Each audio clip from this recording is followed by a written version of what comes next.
They expected peace and laughed, until the human battleship showed up.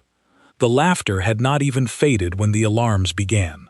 I was standing near the second column of the summit hall, holding a data tablet I no longer needed, when the sound cut through the air like a blade through silk. One moment, the room was full of soft chuckling from a dozen different species, all of us amused by the same small, ridiculous request. The next moment, every light on the ceiling flickered red, and the hall fell into a silence so complete I could hear my own heart's beating. My name is Sela Vantor. I am a protocol officer of the Varellan Concord, and on that day, I believed I understood the galaxy. I had studied 100 species before this summit. I had read every report on the newest arrivals to our shared space, a species called humans, and I had laughed along with everyone else when their ambassador made her request. It had seemed so small, so harmless. Ambassador Laura Bennett stood at the human delegation's podium, her posture straight, her voice calm, and she had asked for one thing before the treaty signing began. She asked that a single ship, described only as an escort vessel, be permitted to remain in orbit above the summit station during the proceedings. The Kriz delegate, a broad-shouldered creature with plated skin and a voice like grinding stone, had barked out a laugh first. Then the Austronari representatives joined him, their long necks bobbing with amusement. Even my own delegation head, Director Oren Vess, allowed himself a small smile before granting the request without hesitation. Why would we refuse? Every report we had gathered on humanity painted the same picture. A young species, a fragile species. No energy shielding worth mentioning, no plasma-based weaponry. Their fastest ships crawled through space at speeds our slowest cargo haulers would find embarrassing. We had all read the files. We had all reached the same conclusion. Humanity needed us far more than we needed them.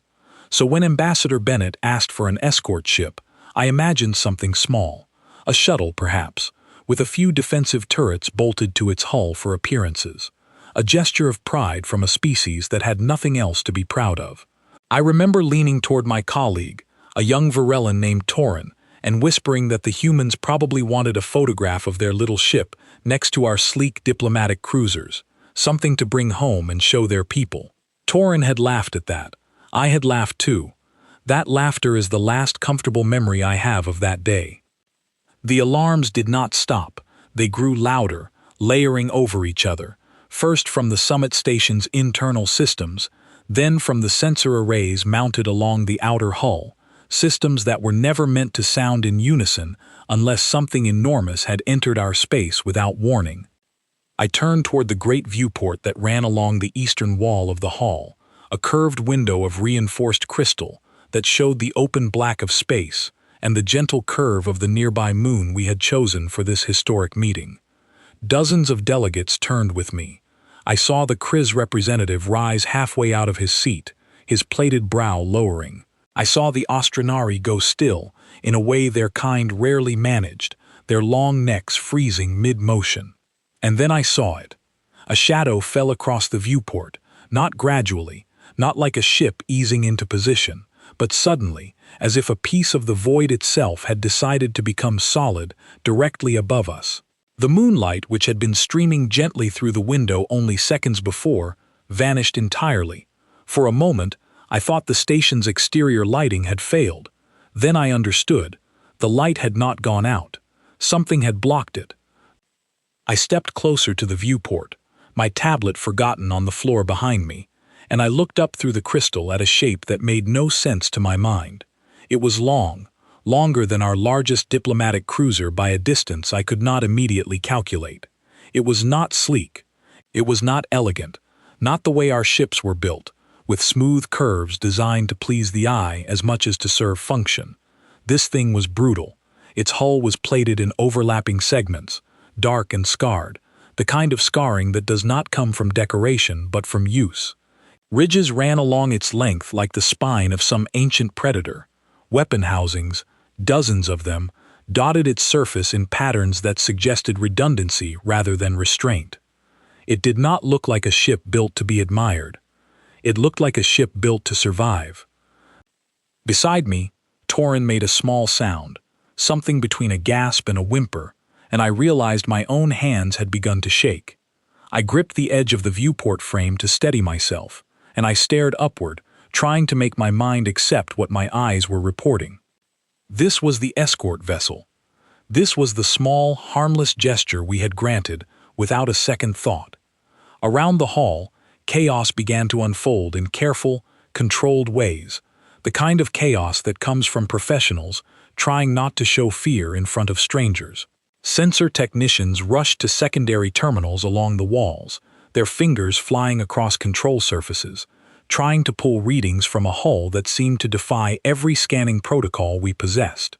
I heard fragments of reports called out across the room, voices overlapping, mass readings inconsistent with visual scale, power signature exceeding calibrated limits, structural analysis returning errors. I did not understand the details, not fully, but I understood the tone. I had worked alongside Varellan engineers for years. I had heard them frustrated before, when equipment malfunctioned or when a reading seemed strange. I had never heard them sound afraid of their own instruments. Director Vess appeared at my side, his usually composed face drawn tight, his 4 eyes darting between the viewport and the frantic activity along the walls. He did not look at me when he spoke. He looked upward, at the shadow blotting out the stars. "That is their escort vessel," he said, his voice low and strange. "That is what they call small."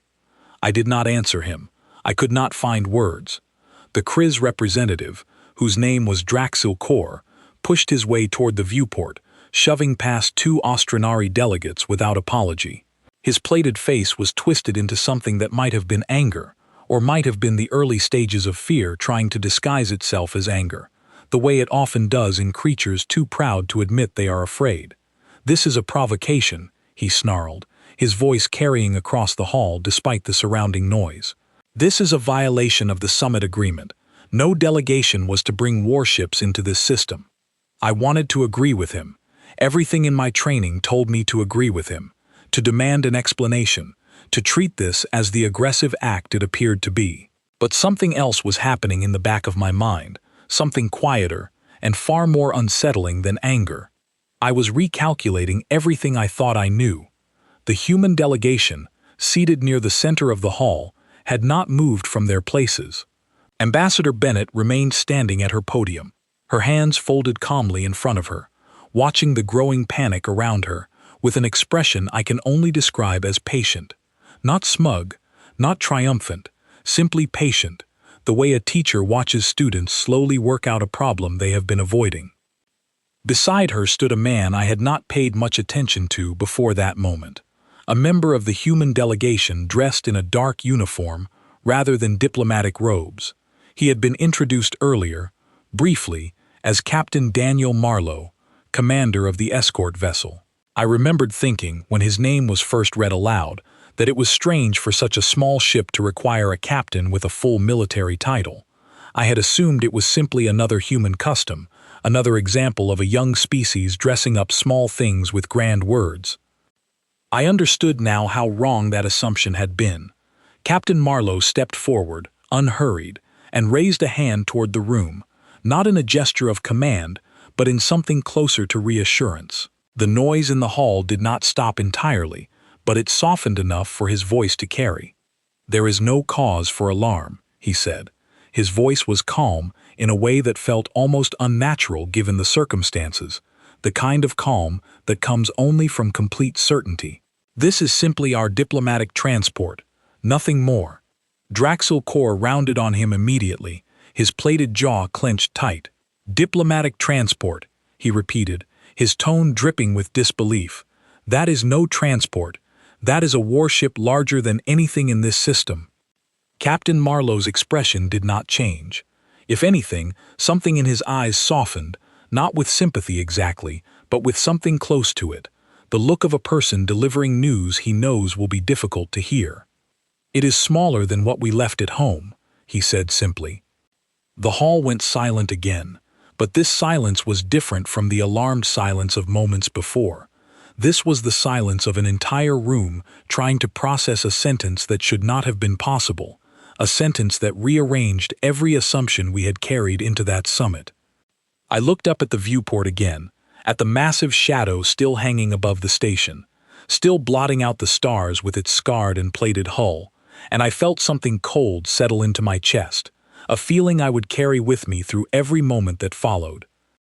We had come to this summit expecting to extend protection to a fragile new species, one that would be grateful for our guidance and our strength. We had prepared documents outlining the assistance we would offer, the resources we would share, the slow and careful process by which humanity would be integrated into galactic society under our watchful care.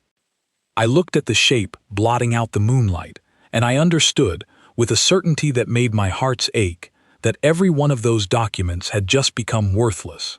Ambassador Bennett finally spoke again, her voice steady, carrying easily across the hushed hall. "Shall we continue with the summit?" she asked, "or would everyone prefer a short recess to gather themselves?" No one answered her right away.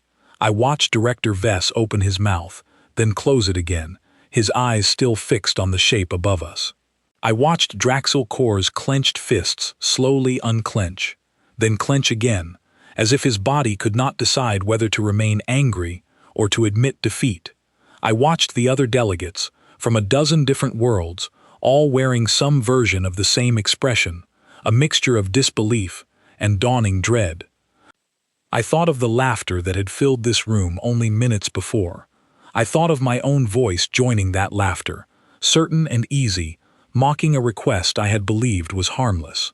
I had never felt smaller in my life. Director Vess finally cleared his throat, and when he spoke, his voice had lost its earlier confidence entirely. "We will continue," he said quietly. "Please, Ambassador Bennett, continue." She nodded once, gathered the papers in front of her, and began to speak again about trade routes and border agreements, about resource sharing and mutual defense pacts, as though nothing unusual had happened at all. But nothing about that summit would ever feel the same again. Above us, silent and patient, the shadow remained in orbit, and I understood, with a growing sense of dread, that we had only just begun to see what humanity truly was. The summit resumed, but nothing about the room felt the same. Ambassador Bennett's voice continued to move through clauses and provisions, discussing trade corridors and shared research stations, yet I found it almost impossible to focus on her words. My eyes kept drifting upward, toward the viewport, toward the shadow that refused to move, refused to shrink, refused to become any less impossible the longer I stared at it. I was not alone. Every few seconds, another delegate's gaze would flick toward the window, then quickly return to their notes, as though embarrassed to be caught looking. I understood the impulse completely. I felt it myself, over and over, a strange compulsion to check that the shadow was still there, still real, still exactly as strange as it had been a moment before. During a brief pause in the proceedings, while a group of technical advisors exchanged documents at the front of the hall, Director Vess pulled me aside into a small alcove near the eastern wall. His 4 eyes were still wide, and his usually smooth voice carried a rough edge I had never heard from him before. "Sayla," he said quietly, "pull every scrap of intelligence we have on human shipbuilding capacity. Everything. I do not care how outdated or how minor it seems." "I already have it open," I told him, tapping at my tablet with fingers that still trembled slightly. "It is not much, Director. Our surveillance of human space has always been limited. They only made contact with the wider galactic community 2 years ago. Most of what we have comes from their own public broadcasts." "And what do those broadcasts say about vessels of this size?" he asked. I scrolled through the files, though I already knew the answer before I finished searching. "Nothing," I admitted. "Our records show human vessels averaging a fraction of this size.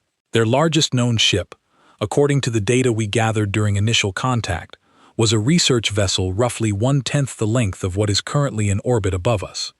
Director Vess closed his eyes briefly, as though trying to steady himself against a wave of information he did not want to accept. 1/10, he repeated. "So either our intelligence was catastrophically wrong, or humanity has been building vessels of this scale in complete secrecy, and only chose to reveal it now." I did not have an answer for him. I am not sure anyone in that hall had an answer for him. Across the room, I noticed Draxil Kor speaking in low, urgent tones with two other Kriz officials, his plated hands gesturing sharply toward the viewport. The Kriz hegemony had always prided themselves on possessing the most formidable military presence among the founding species of our shared alliance. Their warships were feared throughout a dozen systems, their reputation built on decades of aggressive expansion and decisive, often forceful, displays of strength during border disputes. I imagine that reputation must have felt very fragile to Draxil Kor in that moment, standing beneath a shadow that dwarfed anything his own people had ever built. The technical advisors finished their exchange at the front of the hall, and Ambassador Bennett prepared to resume the summit's formal proceedings. But before she could speak again, one of the Ostranari representatives, an elder diplomat named Fesserin Ol, rose from her seat, her long neck extended in a posture I recognized as deep unease among her species. "Ambassador Bennett," she said, her voice carrying a slight tremor she could not fully hide, "might we ask a direct question regarding the vessel currently positioned above this station?" "Of course," Ambassador Bennett replied, folding her hands calmly in front of her once more. "What is its designation, and what is its purpose here?" Fesserin Ol asked. Captain Marlowe answered, before Ambassador Bennett could speak, stepping forward with the same unhurried calm he had shown earlier. "The vessel is designated the UES Meridian," he said. "It falls under our classification as an escort and diplomatic support ship. Its purpose here is exactly as stated in our original request, to ensure the safety and comfort of our delegation during these proceedings." "An escort ship," Fesserin Ol repeated slowly, as though tasting the words and finding them impossible to swallow. "That vessel could likely overpower every ship currently docked at this station without difficulty." Captain Marlowe did not deny this. He simply inclined his head slightly, a gesture that felt almost apologetic in its honesty. "It is capable of a great deal," he agreed, "but its presence here is not intended as a threat. We understand that our arrival into this community has been sudden, and that many of you have limited information about our capabilities. We felt it was important that our delegation not appear vulnerable during these negotiations, particularly given some of the history our people have faced." "Vulnerable," Draxil Kor repeated from across the hall, his voice sharp with disbelief. "You call a ship of that size a precaution against vulnerability?" Captain Marlowe turned toward him, and for the first time I saw something shift behind his calm expression. Not anger, but a kind of weariness, the look of someone who had explained this exact idea many times before and found it never grew easier to say. "Our species has learned, through difficult experience, that appearing weak invites exactly the kind of treatment we hoped to avoid by joining this community," he said. "We did not come here seeking pity or seeking protection we could not provide for ourselves. We came here hoping for partnership, offered from a position where no one could mistake our intentions as weakness." The hall remained quiet after that, the weight of his words settling over the delegates like a heavy fog. I found myself thinking of every briefing I had attended in the weeks leading up to this summit, every confident prediction from Varellan analysts about humanity's fragile position in the galaxy, their supposed desperation for allies, their assumed gratitude at being welcomed into our protective sphere of influence. None of those briefings had accounted for a ship like the one currently blotting out the stars above us. Ambassador Bennett gently redirected the conversation back toward the summit's original agenda, though I noticed she did so with a careful gentleness, as though she understood exactly how disorienting this revelation had been for everyone present. The proceedings continued for another hour, moving through trade agreements and communication protocols, but the energy in the room had fundamentally changed. Where earlier the delegates had spoken with a kind of relaxed authority, now their voices carried a new caution, a new deliberateness, as though every word was being chosen with far greater care than before. During a formal recess called to allow the delegates a brief respite, I found myself standing near the same viewport where the shadow first appeared, staring upward at the vessel that had upended everything I believed about our newest neighbors. Torin joined me quietly, his own tablet clutched against his chest. "Do you think they have more ships like that?" he asked softly. I do not know, I admitted, but I think we have been very wrong about them. We watched the shadow together in silence for a long moment. Occasionally, small lights flickered along its hull, patterns I could not interpret, though something about their rhythm felt deliberate, almost communicative, as though the ship itself were quietly asserting its presence without any need for words. A soft chime sounded from my tablet, and I glanced down to see an updated intelligence brief had arrived from our analysis division, hastily compiled in the time since the vessel's arrival. I opened it eagerly, hoping for some clarity, some explanation that might make sense of what I had witnessed. Instead, I found only more confusion. The brief acknowledged that our scanning equipment had returned inconsistent readings for the vessel's mass, power output, and structural composition, with each new scan producing slightly different results, as though the ship's own systems were actively resisting accurate measurement. The analysts speculated that human engineering might employ some form of adaptive shielding or sensor distortion technology previously unknown to our science, though they admitted this was largely guesswork.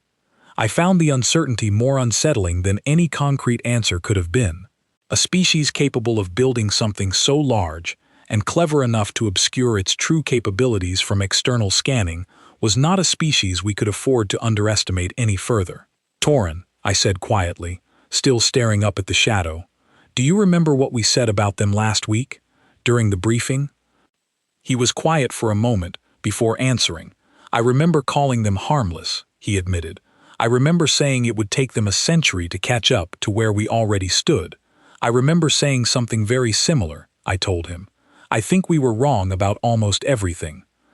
The recess ended, and the delegates slowly filed back into their seats, the earlier confidence and ease replaced now by a watchful, careful energy. As Director Vess passed by my position near the viewport, he paused briefly, his gaze following mine upward toward the shadow still hanging silently above us. I have sent an urgent request back to the Concord homeworld, he murmured, his voice low enough that only I could hear it. I have asked for a full reassessment of our human intelligence files. I fear we have been operating under assumptions that no longer serve us. I nodded, though I was not certain reassessment alone would be enough to close the gap that had just opened beneath our feet. We had walked into this summit believing ourselves to be the benevolent elders of a young and grateful species. Instead, we had discovered something far more complicated, a species that had chosen restraint, not out of weakness, but out of deliberate, controlled strength, and had only now decided to reveal a fraction of what it truly possessed. As the summit resumed its formal business, I kept glancing toward the human delegation, toward Ambassador Bennett's calm and steady presence, toward Captain Marlowe standing quietly at her side. Neither of them appeared triumphant about the reaction their ship had caused.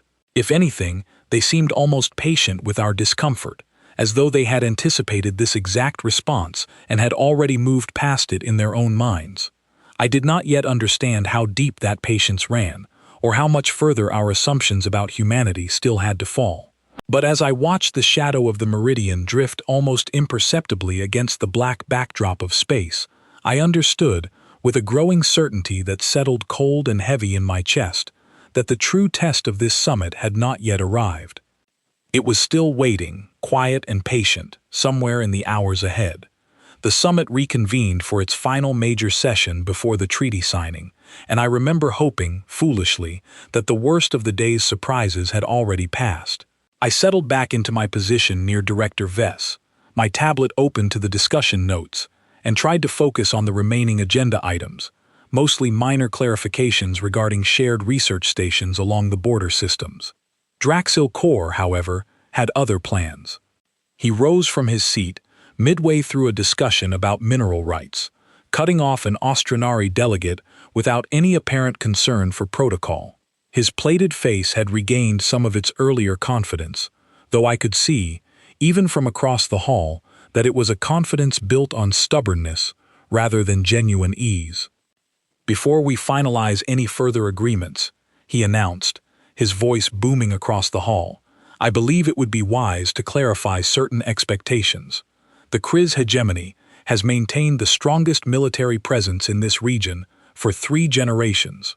We have kept peace along contested borders through strength that few dared challenge. If humanity intends to become a member of this community, they should understand that such displays," he gestured sharply toward the viewport, toward the shadows still hanging above us, "are not appreciated, nor are they necessary. We have already secured stability in this region. Humanity's assistance, should it be needed, would be welcomed. Their intimidation will not be." The words hung in the air, sharp and deliberate, and I understood immediately what he was attempting to do. He was drawing a line, reasserting the Kriz hegemony's position as the dominant military power among our alliance, refusing to allow one impressive ship to erase generations of carefully built reputation.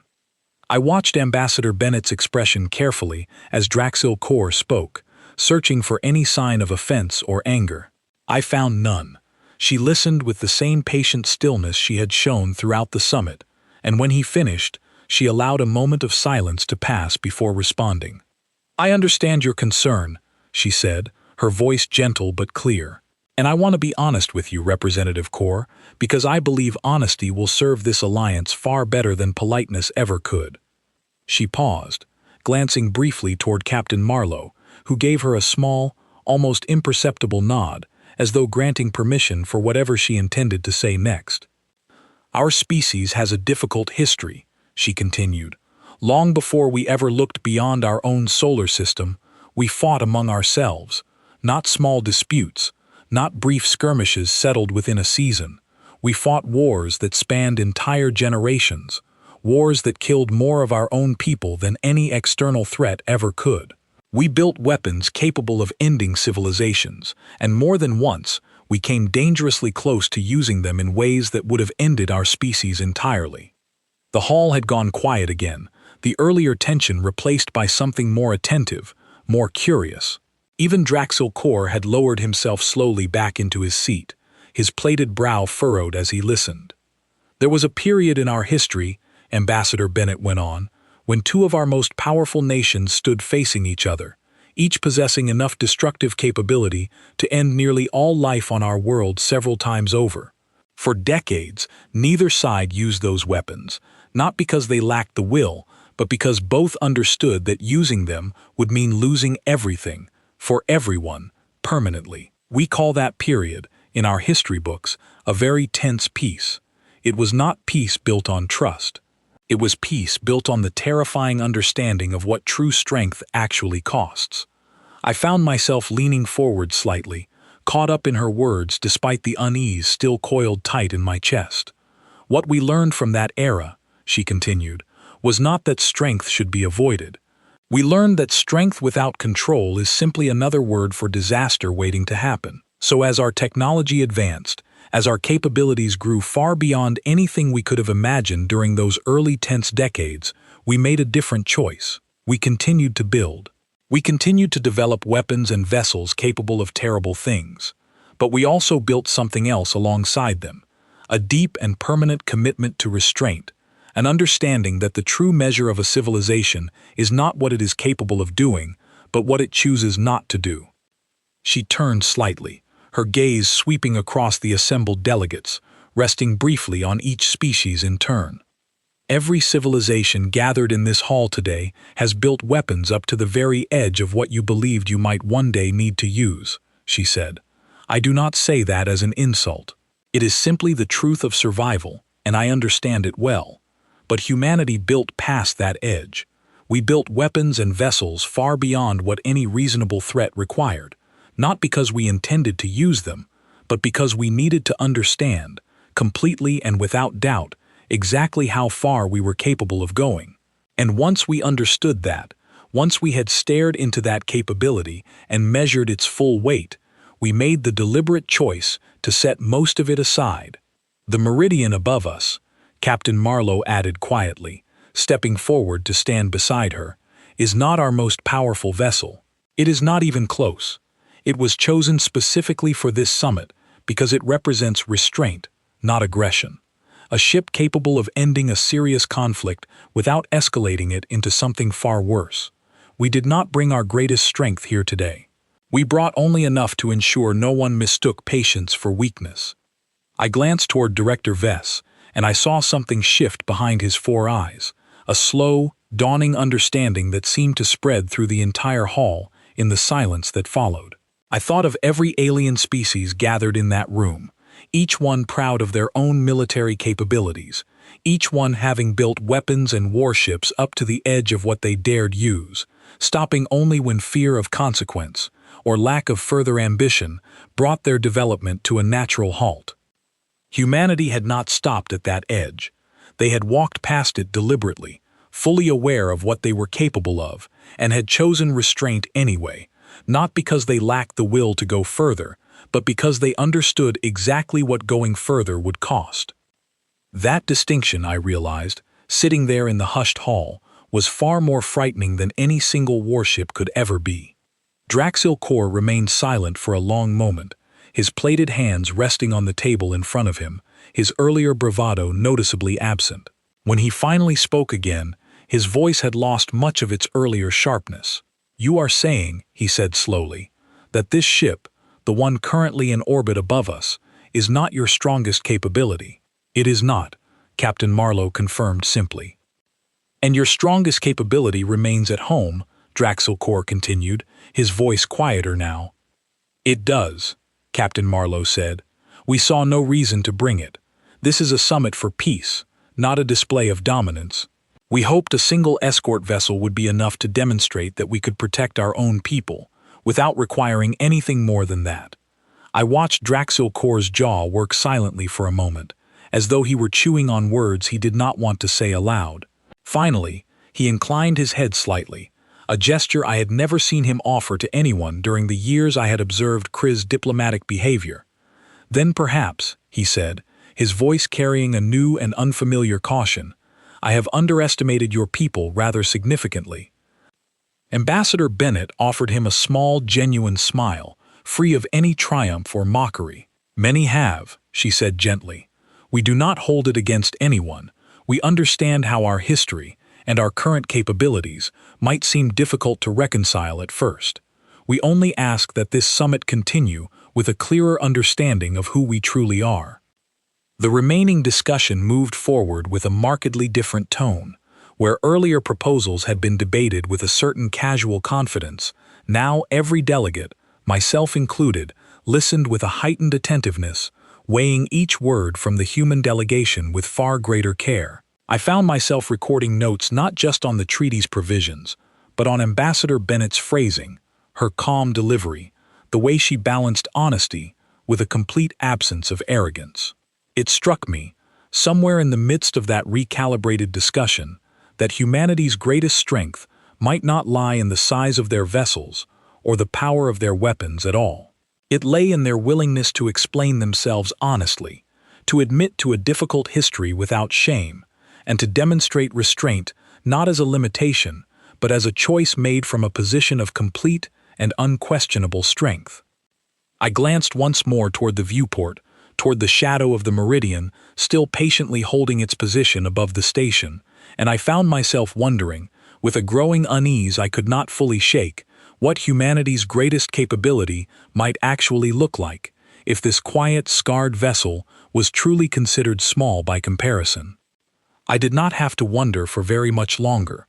I should have known the silence would not last. Pride, I have come to understand, does not vanish simply because it has been humbled once. It merely retreats, waits, and searches for a second chance to reassert itself. That second chance came less than an hour later, during what should have been a routine break before the final treaty signing. I was gathering documents near the delegation tables when a new alert began flashing across every active console in the hall, sharp and insistent, cutting through the quiet murmur of conversation. "Multiple vessel signatures detected," the automated voice announced. "Kri's hegemony warships entering Summit airspace." I looked up immediately, my stomach twisting into a tight knot.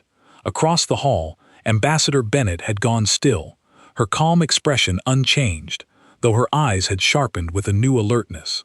Captain Marlowe was already moving toward a private console near the human delegation's seating area, speaking quietly into a small communication device. Director Vess appeared at my side almost instantly, his 4 eyes wide with alarm. "What is Draxil Core doing?" he whispered urgently, more to himself than to me. I did not have to wait long for an answer.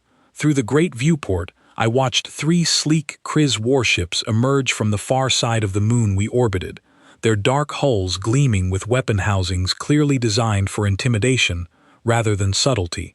They moved with slow, deliberate precision, arranging themselves in a loose formation near the summit station, close enough to be unmistakably threatening, yet just far enough to maintain a thin claim of diplomatic distance. Draxil Core rose from his seat once more, and this time there was no hesitation in his posture. Whatever humility he had shown during the earlier discussion seemed to have evaporated entirely, replaced by a fierce, wounded pride that clearly could not tolerate being outmatched twice in the same day without some form of response. "Consider this a gesture of equal standing," he announced, his voice carrying a forced confidence across the hall. "My people have also brought an escort, Ambassador Bennett. 3 vessels, in fact, each fully capable of defending this station should any threat arise. I merely thought it appropriate that this summit reflect a more balanced display of strength." I felt the tension in the hall spike sharply, delegates from a dozen species shifting uncomfortably in their seats, unsure whether to view this as a genuine provocation or a desperate attempt to save face. I glanced toward Ambassador Bennett, half expecting her calm expression to finally crack under the pressure of this obvious challenge. Instead, she simply studied the 3 warships through the viewport for a long moment, her expression unreadable, before turning back toward Draxil Core with something that looked almost like sympathy. "Representative Core," she said gently, "I would strongly encourage you to withdraw those vessels before this misunderstanding grows any further." "Misunderstanding," Draxil Core repeated, his plated jaw tightening. "There is no misunderstanding here, Ambassador. Only balance." "Balance," Captain Marlowe echoed quietly, stepping away from his console, his expression carrying none of the diplomatic softness Ambassador Bennett had shown. "Representative Core, your vessels have moved into a formation consistent with an offensive posture. Whether you intend it as balance or not, my systems are reading it as a credible threat to this station and to our delegation." Draxil Core's confidence flickered, just slightly, though he did not order his ships to withdraw. "Perhaps your systems are simply unaccustomed to Kriz formation patterns," he said, though his voice had lost some of its earlier certainty. "I do not believe that is the case," Captain Marlowe replied evenly. The hall fell into a tense hush, every delegate watching the unfolding standoff with a mixture of fascination and dread. I found myself gripping the edge of a nearby table, my knuckles pale, my heart's pounding against my ribs. I glanced toward Torin, who had gone completely still beside me, his eyes fixed on the viewport, on the 3 dark warships hovering just beyond the station's protective perimeter. Captain Marlowe returned to his console, his fingers moving swiftly across its surface, and for a moment, nothing happened. The hall remained frozen in that terrible, uncertain stillness, the kind that stretches seconds into something far longer, far heavier. Then, without warning, without any visible flash of light or dramatic surge of energy, something changed in the posture of the 3 Kriz warships. I watched along with every other delegate crowded near the viewport as the lead vessel's engines flickered once, twice, then dimmed entirely, its forward momentum slowing gradually until it drifted, powerless, against the black backdrop of space. The second and third vessels followed only seconds later, their own engine glow fading in near-perfect synchronization, leaving all 3 ships motionless and dark, adrift in orbit like toys with their batteries removed. The silence that followed was unlike anything I had experienced before. It was not merely the absence of sound, it was the collective, stunned realization of an entire room full of representatives from a dozen different worlds, all watching 3 warships, vessels that moments before had represented the pride and military might of an entire civilization, rendered completely helpless in the span of a few heartbeats. I do not know how long that silence lasted. It felt like an eternity, though I suspect it was closer to a handful of seconds. Draxil Core stood frozen near his seat, his plated face slack with disbelief, his earlier confidence utterly shattered. Around him, the other Kriz officials stared at the viewport with expressions I can only describe as pure horror, watching their proud warships drift uselessly in the void. "Your vessels have not been damaged," Captain Marlowe said quietly, his voice cutting through the silence with a calm that somehow made the moment even more unsettling. "We have simply disabled their propulsion and weapon systems temporarily. No lives have been endangered. Full functionality will return within the hour, once we are certain the situation has been de-escalated." Draxil Kor found his voice again, though it emerged rough and unsteady, nothing like the booming confidence he had displayed only minutes earlier. "How?" he managed to ask. "How did you disable 3 warships simultaneously, from a stationary position, without any visible weapon discharge?" Captain Marlowe regarded him for a long moment before answering, his expression carrying no trace of triumph, only a kind of tired patience, as though this exact scenario had played out many times before in different systems, with different proud commanders learning the same difficult lesson. "The Meridian is equipped with technology designed specifically for situations like this one," he said. "Our engineers spent decades developing methods to neutralize threats without resorting to destruction, precisely because we understood that true strength should never require unnecessary harm to prove itself. What you witnessed was not our full capability. It was the smallest, most restrained response available to us." I heard Fesserin Ol, the elder Austronari diplomat, whisper something under her breath, her long neck drawn tight with what could only be described as awe mixed with fear. I did not catch her exact words, but I understood the sentiment completely, because I felt it echoing through my own chest. If that was their smallest, most restrained response, I thought, staring at the 3 darkened warships drifting silently in orbit, then what might their true response look like, should they ever choose to stop restraining themselves entirely? Director Vess placed a steadying hand on my shoulder, and I realized my hands had begun trembling again, more violently this time than during the ship's initial arrival. I glanced at him, searching for some reassurance, some indication that our delegation still understood how to navigate whatever came next. Instead, I found only the same wide-eyed uncertainty I felt myself, the same dawning recognition that everything we thought we understood about power, about strength, about the natural order of this alliance, had just been fundamentally rewritten in front of us. Draxil Kor slowly lowered himself back into his seat, his plated shoulders sagging in a way I had never witnessed from a Kriz representative before. When he finally spoke again, his voice carried none of its earlier arrogance, only a quiet, chastened resignation. "I withdraw my earlier gesture," he said softly. "I request that this incident not be recorded as a formal act of aggression against the human delegation. It was a serious misjudgment on my part, born from wounded pride rather than sound strategy." Ambassador Bennett studied him for a moment, her expression softening slightly, though I noticed she did not rush to offer immediate forgiveness. "Representative Kor," she said carefully, "we have no interest in escalating this situation further, nor do we wish to humiliate you or your people in front of this assembly. But I hope you understand now why we felt it necessary to demonstrate our capabilities clearly, rather than simply describing them in words that might have been dismissed as exaggeration." "I understand," Draxil Kor murmured, his eyes fixed on the table in front of him, unable to meet her gaze.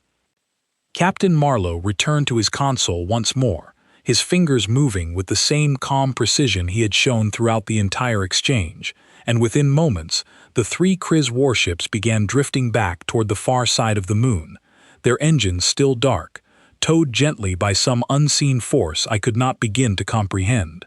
I watched them disappear from view, feeling a strange mixture of relief and lingering dread settle over me. The hall remained quiet for a long while after that, the earlier tension slowly giving way to something more subdued, more thoughtful. I looked around at the assembled delegates, at their pale, stunned expressions, and I understood that every single one of us had just witnessed something that would fundamentally alter how we approached every future interaction with humanity. We had come to this summit, prepared to extend cautious generosity toward a fragile new species, confident in our own superior strength and experience. Instead, we had witnessed that fragile new species disable 3 warships from a proud, powerful civilization without firing a single visible shot, using what their own captain had openly admitted was their smallest, most restrained response available. I thought again of Ambassador Bennett's earlier words about civilizations building weapons up to the edge of what they dared use, and humanity choosing to build past that edge before deliberately setting most of their capability aside. I understood now, with a clarity that left my heart heavy and my mind reeling, exactly how much further past that edge humanity had truly gone. And I found myself wondering, with a fear I could not fully suppress, what exactly remained waiting for them back home, patient and unused, should the day ever come when restraint was no longer their chosen path. It took nearly 2 hours for the hall to settle back into something resembling its earlier order. Technicians moved quietly along the perimeter, restoring systems that had flickered under the strain of the earlier confrontation, while delegates from every species clustered in small, hushed groups, exchanging whispered theories about what they had just witnessed. I remained close to Director Vess throughout that time, partly out of duty, and partly because I found comfort in staying near someone else who seemed equally uncertain about how to process the day's events. When the summit finally reconvened for the treaty signing itself, the atmosphere in the hall bore almost no resemblance to the confident, dismissive energy that had filled it that morning. Where once we had gathered expecting to extend careful, measured protection toward a struggling new species, we now sat as an assembly of equals, uncertain, humbled, and acutely aware of how badly we had misjudged the people seated among us.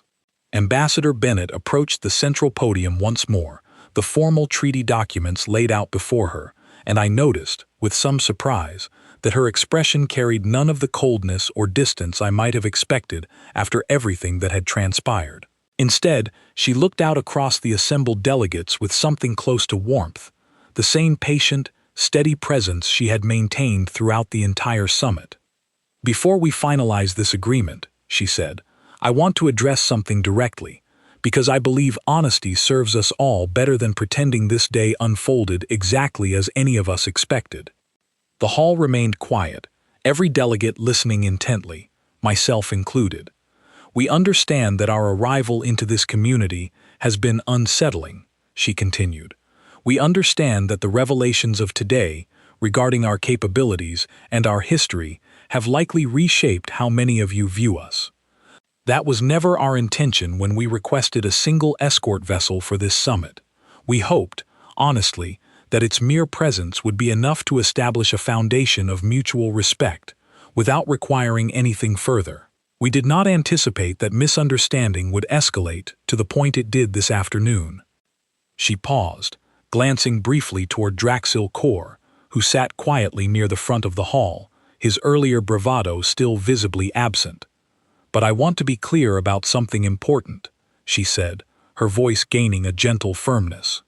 "We are not here to dominate this alliance, nor to replace the careful balance many of you have worked generations to establish. We are here because we believe cooperation, built honestly and with full understanding on all sides, produces far greater stability than any single power imposing its will upon others, regardless of how capable that power might be." I glanced around the hall, watching the reactions ripple across a dozen different species. Fesserin Ol's long neck had relaxed slightly, her earlier tension giving way to something more contemplative. Even Draxil Kor seemed to be listening with a genuine attentiveness I had not expected from him after the humiliation of the afternoon. Captain Marlowe stepped forward briefly, adding his own thoughts to hers. "What you witnessed today with the Meridian, and with the incident involving the Kriz vessels, represents restraint, not aggression," he said. "We could have responded to Representative Kor's provocation with far greater force. We chose the mildest possible response precisely because we understood the situation stemmed from misunderstanding and wounded pride rather than genuine malicious intent. We hope that choice demonstrates something important about how we intend to conduct ourselves as members of this alliance moving forward." Draxil Kor rose slowly from his seat, and for a moment I wondered if he intended to offer another challenge, another attempt to reclaim some measure of the pride he had lost that day. Instead, to my genuine surprise, he inclined his head toward the human delegation in a gesture of formal respect, one I had rarely seen extended by any Kriz representative toward another species. "I misjudged your people badly today," he said, his voice steady despite the visible difficulty of the admission. "I allowed pride to guide my actions rather than wisdom, and I placed my own vessels, and potentially this entire summit, at unnecessary risk as a result. I offer my sincere apology, both to your delegation and to every representative gathered here who was placed in danger by my recklessness." Ambassador Bennett offered him a small, genuine smile. "Apology accepted, Representative Core," she said. "We hope that today's events, difficult as they were, ultimately serve to strengthen trust between our peoples, rather than diminish it." The treaty signing proceeded from there with a solemnity that felt entirely different from the casual confidence of the morning. One by one, representatives from each species stepped forward to add their formal seal to the document, myself standing quietly at Director Vess's side as he added the Varellan Concord's approval. When it came time for the human delegation to sign, Ambassador Bennett did so with a steady hand, her expression calm and thoughtful, while Captain Marlowe stood beside her, his gaze occasionally drifting toward the viewport, toward the shadow of the meridian still holding its patient position above us. As the formal proceedings drew to a close, delegates began moving toward the reception area adjoining the main hall, where a more informal gathering had been arranged to celebrate the successful conclusion of the summit. I found myself lingering near the viewport instead, unable to fully process everything that had happened, my gaze drawn upward once more toward the ship that had upended every assumption I carried into this day. Ambassador Bennett approached quietly, standing beside me for a long moment before speaking. "It is a great deal to absorb in a single day," she said gently, noticing my continued unease. I did not attempt to hide my feelings from her.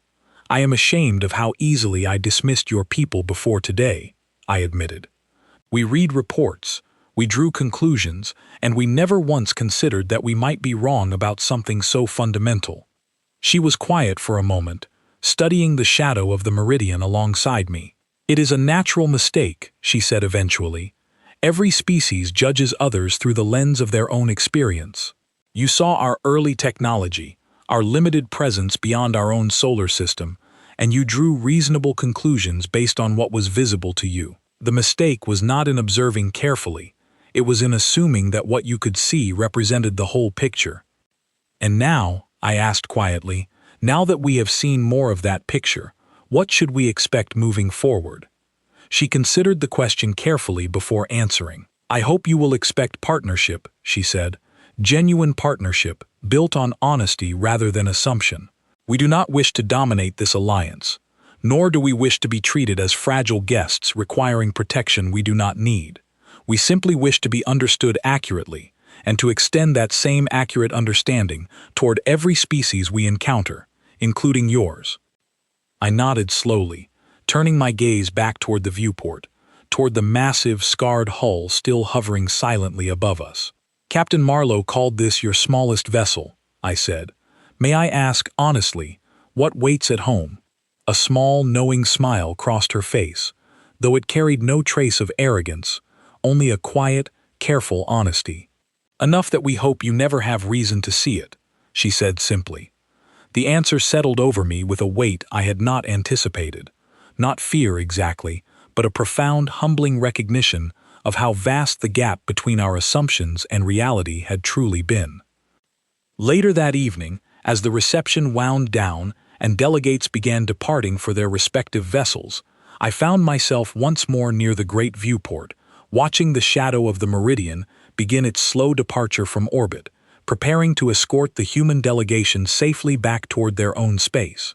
Torin joined me quietly, his earlier fear replaced by a thoughtful, contemplative calm. "Do you think this changes everything?" he asked softly. I considered the question carefully before answering, thinking of everything I had witnessed that day, the arrival of an impossible ship, the quiet dismantling of 3 proud warships without a single visible weapon discharge, The calm, honest words of an ambassador who had chosen understanding over intimidation at every opportunity. "I think it changes how we understand strength," I said finally. "We came here today believing that power was something to be displayed constantly, asserted at every opportunity, used as a measure of one's place within this alliance. Humanity showed us something different. They showed us that true strength can remain quiet, patient and controlled, right up until the moment it becomes absolutely necessary, and that such restraint often carries far more weight than any constant display of aggression ever could." Torrin was quiet for a long moment, watching the shadow of the meridian grow smaller as it began its journey away from the summit station. "Do you think we will be allies?" he asked eventually. "Real allies, not simply signatories on a document." "I hope so," I told him honestly. "I believe humanity genuinely wants that, based on everything Ambassador Bennett said today. But I think it will require all of us, every species gathered here, to reconsider how we approach relationships built on assumption rather than understanding." As the meridian finally slipped into faster-than-light travel, vanishing from view in a brief, silent flash of distorted light, I remained at the viewport for a long while afterward, staring at the empty space where that impossible ship had hovered only hours before. I thought of the laughter that had filled this hall that morning, easy and dismissive, born from confidence we had never bothered to question. I thought of the alarms that shattered that laughter, the shadow that blotted out the stars, and the slow, humbling recalculation that followed as we came to understand exactly how badly we had misjudged our newest neighbors. I thought of Draxil Corps' proud warships, drifting powerless and dark in the void, disabled by a response their own captain had called the mildest option available to him. I thought of Ambassador Bennett's steady voice, explaining a history of restraint chosen deliberately, from a position of overwhelming strength rather than limitation. And I thought, finally, of her quiet answer when I asked what truly waited at home, an answer that offered no numbers, no specific details, only a calm, honest hope that we would never have reason to find out. I do not know what the coming years will bring for the alliance between our peoples. I do not know whether humanity's quiet strength will remain a source of stability, or whether some future conflict will finally force them to reveal capabilities they have so carefully kept in reserve. But I know that I will never again make the mistake of underestimating a species simply because their earliest technology appeared modest, or their public presence seemed unassuming. We expected to welcome a fragile new species into our protective embrace that day. Instead, we learned that true strength does not always announce itself through constant displays of power. Sometimes, it waits quietly in the background, patient and controlled, choosing restraint again and again, until the day it finally becomes necessary to remind everyone watching exactly what that restraint has been protecting all along. As I finally turned away from the viewport that evening, leaving the empty stretch of space where the meridian had hovered only hours before, I understood that nothing about our galaxy would ever look quite the same again. We had laughed when they asked for a small escort ship. We would not make that mistake again.